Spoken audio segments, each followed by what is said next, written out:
ભારત દેશના પ્રધાનમંત્રી નરેન્દ્ર મોદીના આગામી 75મા જન્મદિવસની ઉજવણીના ભાગરૂપે સિટીના પ્રખ્યાત ઝવેર એવા કૈલાશ કાબરા અને તેમની બહેન રચનાએ હિન્દી ગીત તૈયાર કર્યું છે.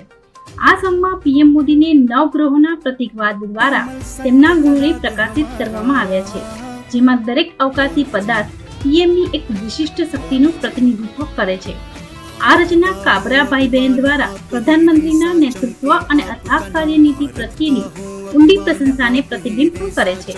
જો સંગીતની વાત કરીએ તો આ સુંદર ગીતને દર્શન દ્વિવેદી દ્વારા કમ્પોઝ અને પ્રોગ્રામ કરવામાં આવ્યું છે.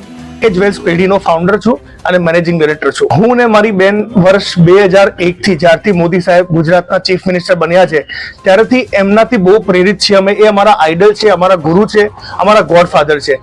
અમે એમના માટે એક બહુ સુંદર ગાયન જાતે લખ્યું છે, જે મોદી સાહેબની ક્વોલિટી અમારા ધંધામાં જે નવગ્રહ કહેવાય, નવરત્ન, એમાં દર નવરત્નની જેમ કે હીરો છે, માણેક છે, પન્ના છે, મોતી છે, શનિ છે, એ દર નંગની જે ક્વોલિટી છે એમાં મોદી સાહેબની ક્વોલિટીને અમે સરખારીને એક ગાયન લખ્યું છે. આ ગાયન અમે કાલે લોન્ચ કરીએ છીએ અને ખાસ કરીને એક અમે ચાંદીની મૂર્તિ બનાવી છે. આપ સૌ જોઈ શકો છો અહીંયા મોદી સાહેબનો જે ગૂગલ ઉપર બેસ્ટ ફોટોગ્રાફ છે એ અમે લઈને એક લાકડાના બેઝ ઉપર આખી 3 કિલો ચાંદી મરાઈને આ મૂર્તિ તૈયાર કરી છે.